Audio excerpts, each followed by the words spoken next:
The anorexic. Starch the steak, pepper the park before you plate my daughter's footwear. Fluvog never tasted as good as those wedding bombonieres. Rutty candy wrapped in ribbon tied with thanks for your money, put on your gold shoes, hour the minutes, then splice each second thin enough to paper cut your hand. 5 seconds is all you need. Wow, beautiful. Thank you. Thank you and welcome. Today we have Concetta Principe, who is an award-winning poet and writer of creative nonfiction, short fiction, as well as scholarship that focuses on trauma literature. Discipline Envy, a lyric dictionary, has just come out with Palimpsest Press. Her first poetry collection, Interference, with Guernica Editions, won the Bressani Award for Poetry in 2000. Her poetry collection, This Reel, published by Peddler Press, was long listed for the Raymond Souster Award in 2017. She teaches at Trent University, and that's where I have met you, Concetta. And my name is Karleen, and I'm a director of the public text program, of which you are one of our faculty members. And yeah, and I just wanted to invite you to have an interview to talk about your newest book, Disorder, from that you just read from.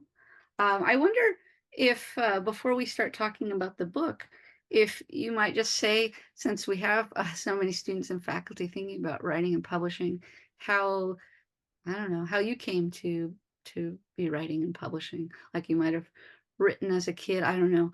Some do. I never did, but Yeah, some. And then maybe how you thought about getting that out to a public, you know? right. Yeah, I started writing when I was about 9, so in grade 5. And I guess well I'm just shy. I've always been shy, and but I remember my first poem, reading my first poem in public in um, a, a school assembly, and unfortunately it was too radical for the students. I didn't even get one applaud. They just didn't know what to make of the thing. Inspired by Gertrude Stein, if that explains why. Wait, that was, you said grade 9 or you were 9? Grade 5, grade Grade 5. 5. You Yeah, were inspired by Gertrude Stein in grade yeah, 5. Wow. yeah, yeah, yeah. So I knew that there was always going to be trouble with audience in my life.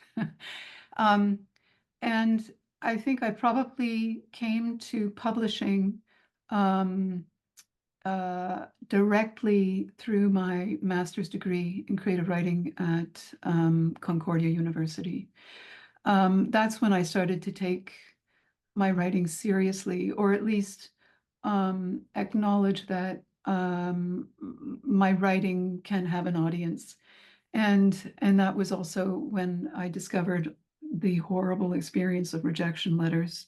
And it took me a long time to become inured to it.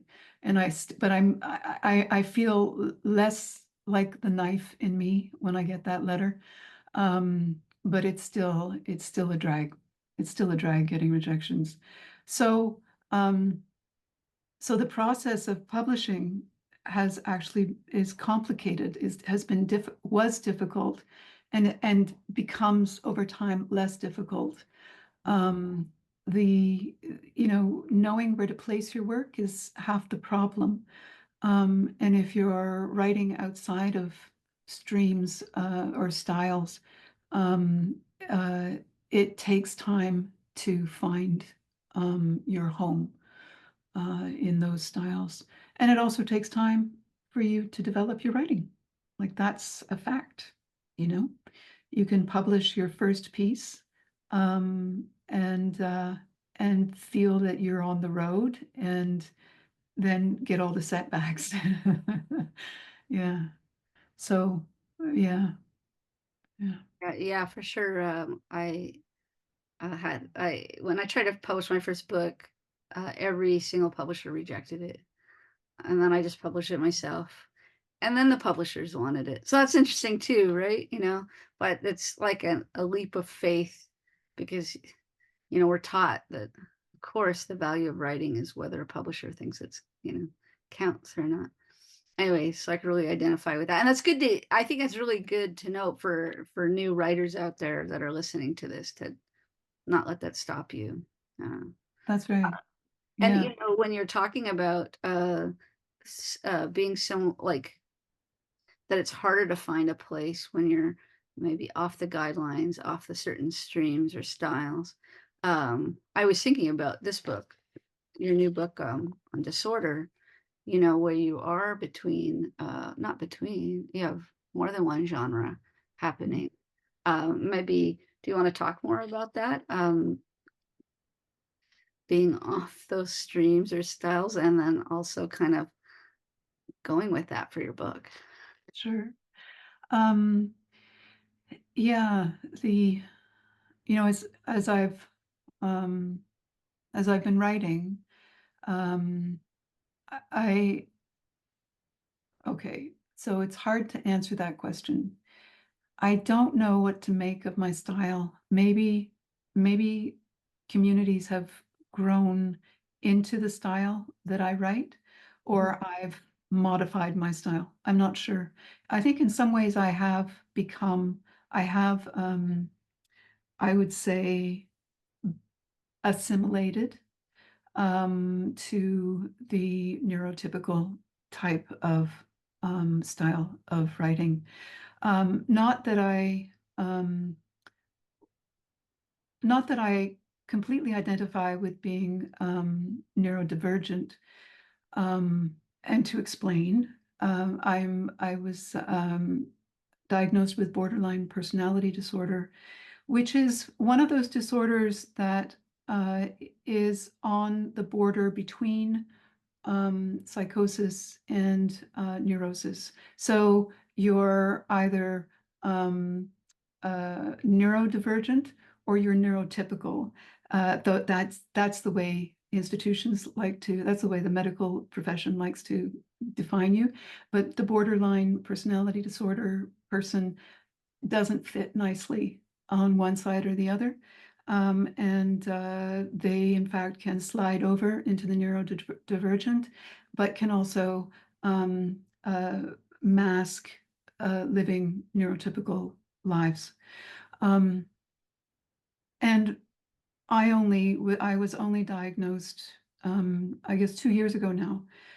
Um, that means that I lived with this instability for the longest time, trying to solve the problems, not getting very good advice. Um, so my writing, um, uh, the poetry I was writing in the past 4 or 5 years was exploring how language can release you from borders. I was really interested in how I could feel joy in writing line poetry, even if it was um, uh, not functioning with clarity, even when it was falling apart. Um, and uh, and then I was diagnosed, and at that point, I looked at my poetry and realized that what I was doing was exploring the neurodivergent part of myself. But also, when I was diagnosed, there was a there was a wonderful moment of release and relief. In fact, um, I could actually see myself in a pattern, a subjectivity that I had up until this point not been able to see. I mean, I felt it, but I didn't know what to make of my rages. And the fact that they would come and go, the fact that I could go through these different periods, extreme periods, and then come out the other side being quite quote unquote normal, neurotypical. Um, so I wrote a personal essay about the experience of being um, living the way I have been living undiagnosed. So, in other words, never really understanding what's going on. And so in retrospect, making sense of my confusion that has lasted for decades, decades. So the book came together as the the collection of poems, ending with the personal essay. And I wanted it in that order because I wanted the reader to come with me in my journey, as in exploring the poetry, the unevenness. This was what was highlighted by one of the reviewers, how uneven it was, how irregular the voice was, how there were so many voices. And uh, in most poetry collections, editors don't want variety. They want your one voice, right? They want you to be consistent. And my editor, who is neurodivergent, bless his soul, recognized the value of um, allowing me to be in my voice, my different voices as the poem demanded, or as I demanded of the poem. Yeah. Well, I'm very thankful to you and your editor for doing that, because I think not only are there different voices, but I mean, I love when form and content come together, speak to each other. And you know, I guess what struck me is, I mean, I know you're saying, okay, the line poems and the prose, but it's, together with that theme of erasure and being seen, of, part of erasure is maybe not having language, right? And then having language, like to find that name, or, the diagnosis is, it just felt so powerful reading it, to go from these kind of, these very pared down pieces of lines, and where you're kind of struggling with being seen, to, you know, all the words there, or, not all the words, but you know what I mean? Like many, many more words, and the presence, it was so powerful just to be on that kind of the journey with you through the book, right? Yeah. Yeah. Yeah, that's interesting. That's interesting that you highlight the erasure, because that one of the symptoms of borderline personality is that they feel empty. And the my emptiness has to do with erasure, and an erasure that has grown over through my lifetime, because I've never been seen for who I am, or for what I am, or for, um, you know, uh, no one can make sense of it. So not seeing the parts that don't fit was sort of standard for my family. And I'm talking specifically about my mother, who I think had real concerns for me. Uh, um, I think mothers always do have a complicated relationship to their offspring, and don't want to see anything bad. And I think that was what motivated my mother a lot. And it trained me to erase myself, Mm. to not show the parts of myself that don't fit. Um, and as a result, yeah, so erasure was this theme that was running through. And of course, anorexia is, I think, an expression of erasure, very concrete expression of it. Yeah. Yeah. So many pieces of this. In one of the poems you talk about, I'm still thinking, kind of riffing off this theme of, and I could really relate to this part, where you say the writing saves you, your desk literally saves you, your writing saves you. And I think a lot of people talk about that in terms of writing and reading, saving you. And maybe at the time when I was reading the poem, I hadn't put it together with the erasure piece. But now I think, oh, like, okay, so if you're not being seen and you don't have language, there's I think you would say you like literally dig into the desk with your pen. There's a ferociousness with that writing, like you were saving your life with your words. And I don't know if you want to say anything more about that, but Yeah. What's interesting is that um, I can speak from the clinical perspective about how writing can it's not so much a healing process as a living process. It can be a living process. For example, James Joyce was recognized. James Joyce was not a psychotic.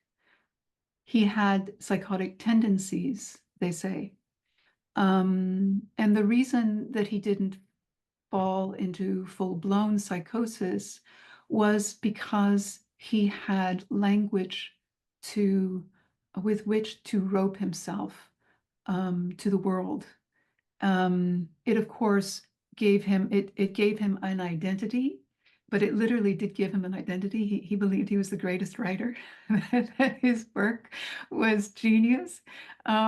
So and I think that I identify with what James Joyce was doing, because yes, times of in times of crisis, writing becomes my anchor.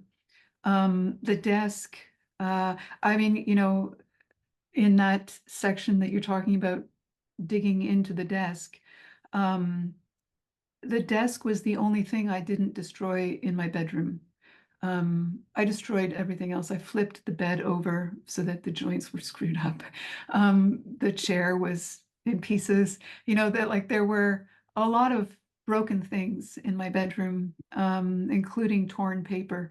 But the desk is something that I did not touch, um, except to express myself with an action that was not a word, which is this carving into the material of the wood of the desk. And I think that the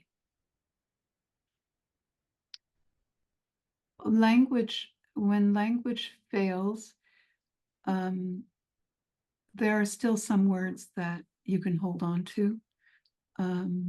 You may not believe that they have power and you don't use them with power.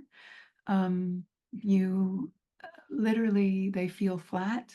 They come out flat, as in not much figurative language, but they keep you connected to the world, because language is the way we sustain our social contract, you could say. yeah, like even if it's not the words of borderline personalities, or they are still words, they are still visible words that you can put out into the universe, right? They fight against the erasure. Um, yeah, yeah, it's really powerful. Coming from like a Chicana perspective, and one of our lead theorists is Gloria Anzaldúa, who is all about borderlands theory, and I mean, she starts, from her South Texas childhood and the literal border between the U.S. and Mexico that, isn't very old and is kind of very unnatural, right? Mhm. Literally running it into the ocean or through mount. But anyway, it's the literal border, but then, to theorize it, she really wanted a place where, those borderlands where, we could have our many identities, we could have our many contradictions, that we could be embraced for that we could embrace ourselves even as it's full of wounds, that but she really believed in that place, maybe as a place of flexibility. Maybe I don't know if she's used the words instability or instability, but it's interesting because that one comes up too. But definitely contradictions comes up.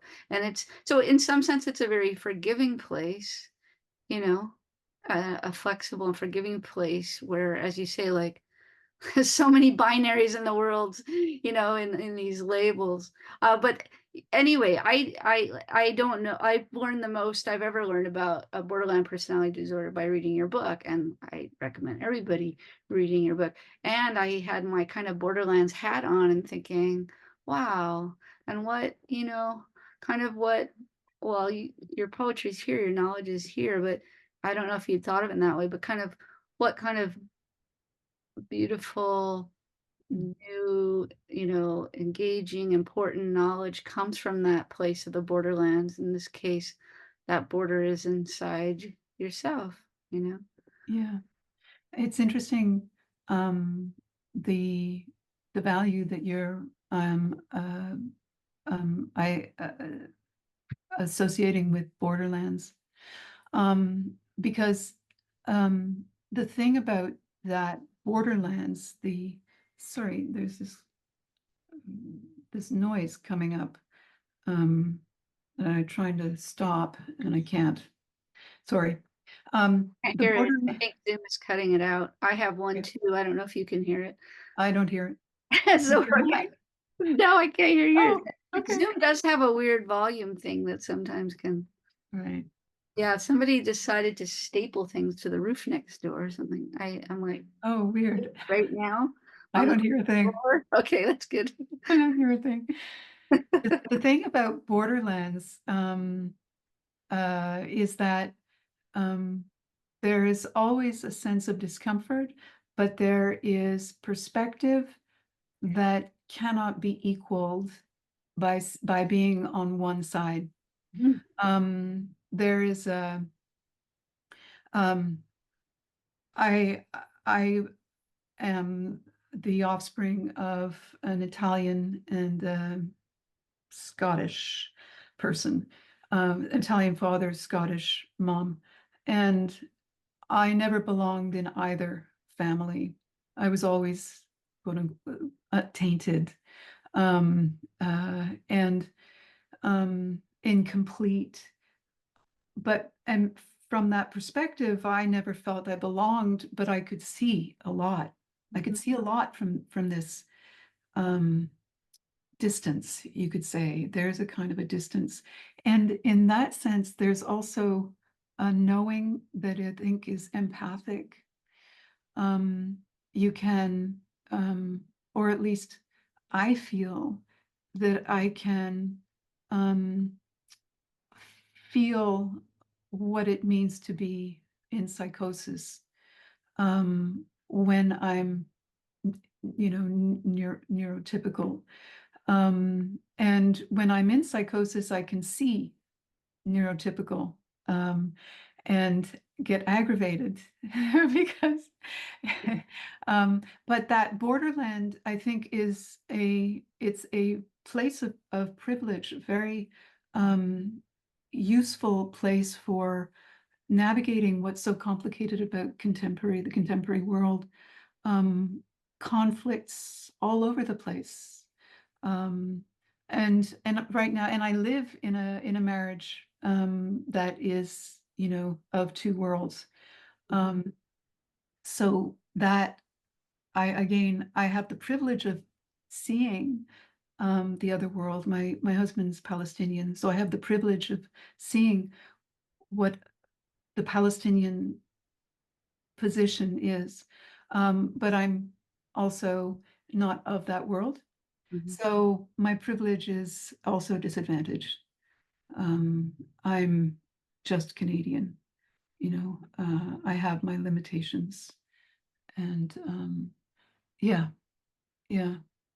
That's interesting that you raised that point about the borderlands and the border. Yeah. I mean, but yeah, somebody should write that essay about your work. Yeah. Or, or you might want to, pick up Ansel Dua's thing, and I think it really speaks to your book, but she wasn't thinking, I think. Well, she didn't have the official diagnoses, that language, and I mean, she died in the 90s, so she might not have known. But I found myself, drawn to that. Like, oh, yeah, that's right. What is that perspective that you have, and what is that burden in a way, right? Because on one set, it's like this really kind of specialized knowledge, perspective. On the other hand, it's a burden of, like, being the translator between those worlds in a Y- way, being the one that, okay, well, we don't know on either side, so you not only don't fit, but you need to, like, educate us on either side, right? So Yeah. that's a whole other level of. And use your language. Like that's what's liberating about language, is that it can um give you a ground, even if it is to identify the border. But I was also thinking about the fact that, you know, until you can see that border, you're living in a very confused position. I mean, not to dwell on this, because I think not to dwell on what I'm going to talk about, because I think there's been a lot of talk about this already, but there's trauma. There's something that you has happened and you don't understand. And when you can, it takes work. I mean, this is the thing. When you know your position, when you've discovered your position, then you have to go back and reread, which is what I did in this collection, which is what I did in that personal essay. It was like, oh, that's why I loved the story of uh, the ugly duckling, right? And then the promise of the story of the ugly duckling, which is, okay, you won't find your mom yet, you won't find your people yet, but one day you'll find them. You Yeah, know? I know Um, that line too. But yeah, if where you're looking is, no man's land, right? Like, look at the border, well, like, you know, I'm sure the border too in Gaza, right? And the border in the Southwest US. Like, they've taken this nature and put up this artificial line, and then there's, you know, yes, how yeah, do how do you even find each other there? It's hard to find your people when it's no man's land. it is. Except for the people who stand on that border. Yeah. Um, the maybe the BPD is the ultimate diplomat, Yeah. Yes. can That's speak what I'm for, proposing. I think, well, that's what you're proposing, but I didn't have the words for it. But yes, exactly. I think yeah, it is. I wish yeah, Ansel do is here in her words to meet you at yeah, this. But and what about even? I'll take it further, because we talk about the border piece and that trauma. But I know it's related. But I also am very moved by the moments of um, floating and the moments of Jupiter, you know, the expansion too, right? It's a project of this kind of border piece, but it's also this, very expansive kind of living and identity and movement. And yeah, that's, I mean, I think you use the terms of magical and space, like you can feel that as you're reading it, like, oh, well, what if I didn't have to be so grounded? Or I'm a Capricorn, perhaps, I still envy and aspire to be able to. Jupiter. Yeah, do you want to talk about Jupiter? Sure. That's interesting, because there is, even as I think about Jupiter as being terrifying, the expansion, the monstrosity of it, Mm, the elsewhere of it, the non. earth of it. Um, there is in that initial release a kind of that initial impulse, a release. It means I don't have to try so hard. It means I don't have to worry. I don't have to go through anxiety about what I've failed to do, what I still have to do, what I don't know I have to do.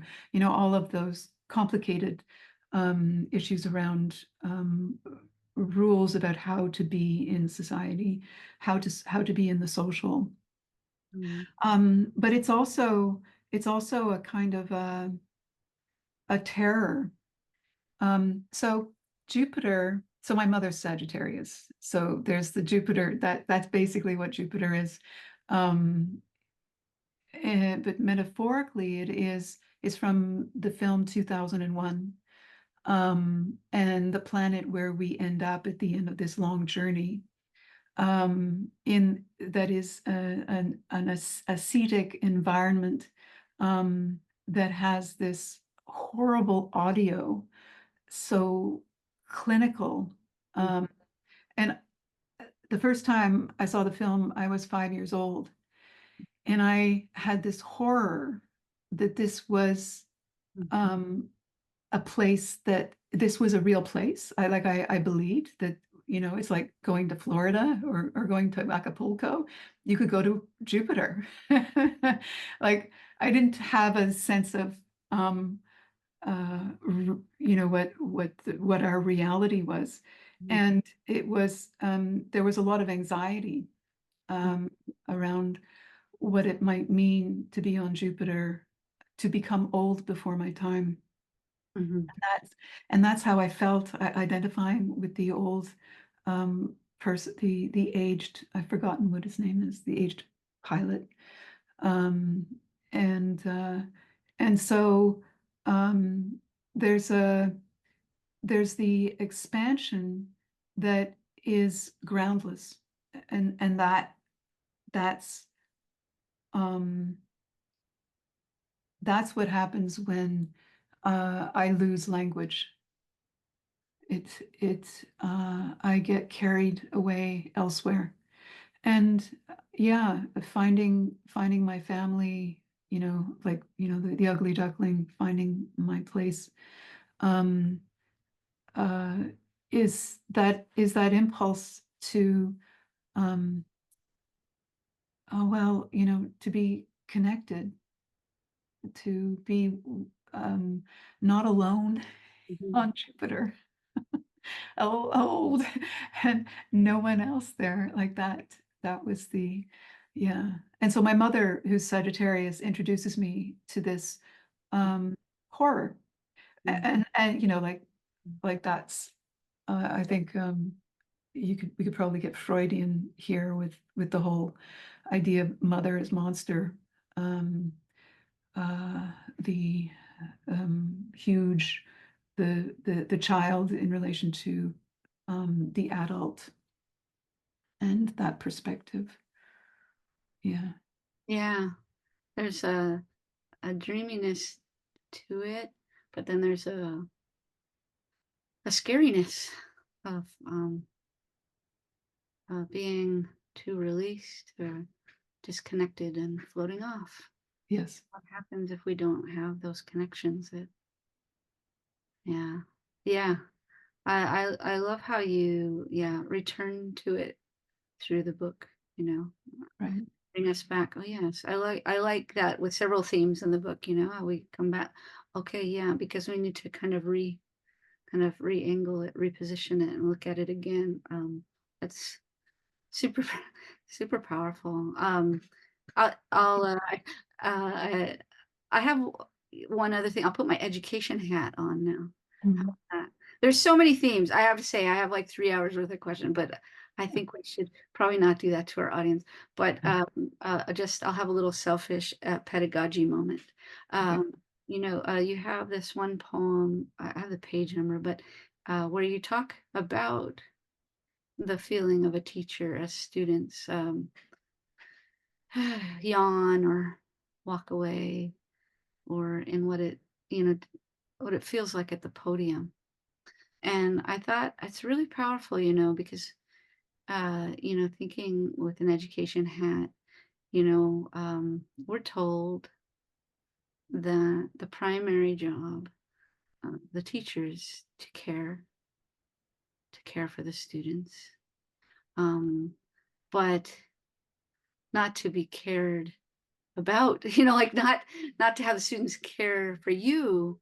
But I had a student, a grad student a while ago, wrote about that piece about that idea of um, showing vulnerability to students, Mhm. and the kind of terror of it, but also like how they're not, they don't just learn about care from us doing it and not, and not showing our vulnerabilities, right? Which is the model. It doesn't actually work. And so I thought, oh, wow, that's a powerful moment. And it's like, you talk about what happens inside, what can happen inside to us as students aren't there with us, where that connection breaks, and we're supposed to persevere and not be vulnerable with it. Anyway, I thought that was really interesting. I don't know if you want to add any piece to that. Well, as professors, we are supposed to know, and students sit there, you know, totally invested in our knowing. Um, uh, and um, they see us as rocks, as stable, as uh, not screwing up.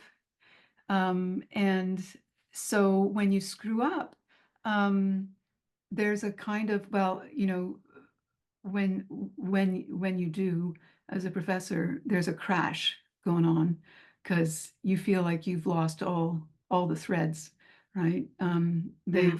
They've cut their threads and they're walking away. Mhm. Um, and what's interesting, that happened to me last, it's happened to me a few times where I will drop my threads. And the few times the when it first happened, it's like, oh my God. Um, but last fall, it happened. I was with my class and guiding them on a writing activity. And halfway through the guiding, I realized I saw their faces all scrunched up, and I realized, oh no, I Mm. screwed up. I am screwing up. But I'd already given them the demands for those 10 minutes of writing. And when we finished, I said, I apologized for screwing up. Apologized for putting them in a position, like an uncomfortable position of trying to do this exercise that was impossible to do because I gave them too many balls to juggle. Um, and uh, and in the end, it's weird. That class, everyone in the class at the end said that it was the most comfortable class they'd ever been in. And I don't know if it was because I admitted that day that I screwed up, but I know that um, giving myself, forgiving myself, Mhm. um, probably had an effect on the workshopping environment itself. They knew that they didn't have to come with a finished project. They knew that things were process. Mhm. And I don't know if that's a strategy that anybody really wants to use in creating a a workshop environment that's productive um, and constructive for the students. But it worked. It did not backfire. um, Apologizing to them actually worked. Yeah, Yeah. I think, well, it sounds like both both of us went through maybe kind of traditional creative writing workshops. I did, MFA as well, at in creative writing, and it's that element is often left out. That element of humility. I mean, I think humility in teaching is great, but then the added dimension of vulnerability when you're writing, sharing writing with one another. I agree. I think uh, you know it's not only a good teaching strategy, it's an act of care. Yeah, It's, it you know, is. yeah, like That's all right. around, right? Like so that Yeah. they get a chance to care for you. It's almost like your care for them becomes stronger if they get a chance. But we never think that, right? We're always told, no, no, no, no. Anyway, so yeah, that's I'm glad you put that in the book. Is there anything about the book that I haven't asked you that, you wanted to speak to? Um, they're the Goldilocks. I'm trying to think of no, the Jupiter, yes, the erasure, yes. The uh the only thing that I guess um that I will reiterate is that the many voices, the irregularity of the voices, is something that I think writers can pay attention to in their own creative practice. Um, maybe it means that you're a fiction writer ultimately, if you have too many voices inside. Or theater, Who knows? right? But that's something to think about. That's Um, you interesting. know, young writers who are coming to the writing process and who are being critiqued for not being consistent in their work. I think that's what I would highlight as something that my book says without says implicitly, which is Mhm. that you can have many positions. You can take many positions to your life and to the world. You know, there are times when I'm being really facetious, and talking about being on the toilet. I'm made of paper. I'm a wood dragon. It's the wood dragon year, by the way. I'm a wood dragon made of paper, and I'm pulp, and I become the tissue paper in your throne at your throne, right? I mean that facetious voice um, uh, is something that it expresses this this rage with the world for not being um, like just, you know, we all are angry with the world. We can be angry with things. Um, uh, the emotional dysregulation in the borderline personality is that they don't know how to cope with their anger. Um, but I hope that others will have I can identify with that anger that I bring out at times. Oh, I think the world's right there with you right now. So I wouldn't be surprised if a lot of people could identify and, I don't know, find affirmation in the book of their anger. And, back to my Chicana literature piece. I mean, that was the big thing to me reading in the 80s and 90s. You know, there's a line even in Sri Moraga's book. It's like, yeah, I'm not gonna write it. Like I'm not writing a novel. My writing is not gonna. I don't look like you. My writing's not gonna look like you. Mm, And so in her case, it was more mixed genre. Maybe some more voices, but mixed genre. And Audre Lorde did it as well. Of this idea of this is the way we can make sense of our lives. It's going to yeah. be essay here, poem there, prose poem there, and that, and we you know, don't expect to see kind of a white male traditional genre. That's not what's going to come out of us. And, but this is valid.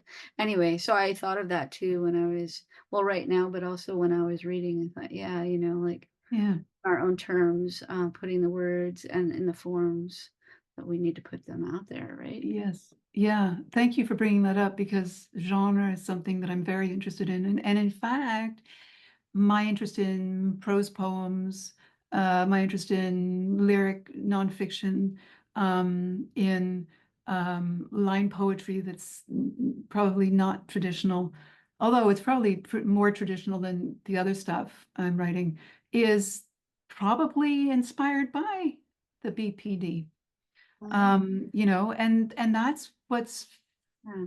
and it's exciting. I mean, if you don't have to be BPD to discover so much Mhm. about what you're capable of saying, by moving against the traditions. Um, uh, uh, um, Carson says that, conventions were made to be broken. Mhm. And she's the ultimate example, I think, of a writer who breaks with genre, who dismantles genre and does it in um, a very conscious and sometimes literal way, you know, by titling it, calling it a tango when really it's just a poem, right? Yeah. Um, yeah, yeah, Yeah, well, as you say, right, there's what you can learn from people on the border is so much, right? Because yeah, of it's like, and not just the content, not just the words, but the forms. Yeah. yeah, yeah, yeah, And I had the great pleasure of being at your last reading. Was it last week? Yeah, yeah. but you have another one coming up. Do you want to tell people when it is and where it is? Yeah, in October, on October 25th at Type Books, I will be reading with Rayanne Haynes and Vandermeer. I've forgotten her first name. I think it's Kathy Vandermeer. Yeah, it's actually to support Rayanne Haynes' new book. So yeah, we're gonna Yeah, have a bit of fun. that's great. I like doing that too. Like book club, bringing friends together and Yeah, supporting each other's work with our audiences as well. And that's Type Books on Queen I Street believe it's Queen Street. Yeah, near Trinity Bellwoods Park in Toronto. that's right. That's That's right. right. So you can look out for that. Is there a new project you want to talk about, or do you just want to breathe? Want to share? You Breathe. want that in your next interview? Believe it or not, I've been breathing through this interview, Karleen. Okay, You're okay, such a great. great host. You're Oh, thank such a you. great interviewer. Um, well, I'm working on a few projects. One that I'm working on right now is it's a novel, and it's about gaslighting. Um, that's all I'm going to say about it because it's still in process and it needs to, I need to work out protecting identities, that kind of thing. Okay. And I've also been working on a project with the editor of Disorder. He's neurodivergent. We're exploring the manual, the therapy of dialectic behavior therapy manual, and as a way of uh, coping with BPD or with your neurodivergent physician. And yeah, so that's um, uh, pulling on different genres, poetry, lyric, nonfiction. I've got a few fictional pieces in there. Yeah, yeah. So that's ongoing right now. We don't have a shape. We've got a dialogue happening, and an exploration of the therapy, but yeah, it needs to be shaped. That's interesting because the very last question I had was like, you know, it's written like, what education do you think people need, like, to understand more about this? And it sounds like you're, well, this already is curriculum here. It sounds like you're creating some more curriculum, and yeah. Anyway, I don't know if you want to add to that, but I'm glad that you're taking on that project because I didn't know anything about it, and I'm sure many other people don't either. And how can you find your people? How can you find your words if if it's not around, if it's not, community knowledge, right? Yeah, that's So, right. yeah. And dialectic behavior therapy is not only very effective for BPD, but it's also used for a lot of neurodivergent subjects. And it's, well, they say it's effective, but I am suspicious. And that's the position I take in doing the therapy. Um, yeah, because I've done cognitive behavior therapy and I found it not, I found it was facile. Um, and yeah, um, the thing about therapy that is annoying is that it wants to change you. Mm. And that means that what you are is no good. And it's still, I always keep coming back to that, like, what's wrong with who I am? Why can't I just make who I am somebody that's good in the world, you know? Um, so yeah, but then again, yeah, yeah. The And then, double but edge of a diagnosis, right? what's that? It's the double edge of a diagnosis, Yes, like pathology, and yes. but back to your gaslighting, maybe less gaslighting. Like, feels so much better to have less gaslighting, but it feels Yeah, bad to have a pathology. yeah, Mm. yeah, totally. Anyway, I didn't mean to cut you off though. No, I like that. That's very nice. That's Mm. very and I'm also writing about what's happening in Gaza. I've got poems that I've been sending out for and of course, if anybody is writing about Gaza, be prepared for resistance. It's a hot topic that yeah. Uh, so yeah, on Right. that note. As with everything I'm knowing of your writing, it's a brave topic too. Yeah. Yeah. So thank you for doing that. And thank you for agreeing to this interview, our first ever, maybe we could start a series after this. And this is our moment of, I don't know, we're opening it up. Thank you very much for joining me today, Concetta, and to the audience for listening. And hope you've enjoyed the interview. And you can find us both at a public text program at Trent University. Bye bye. Thank you so much, Karleen. Thank you.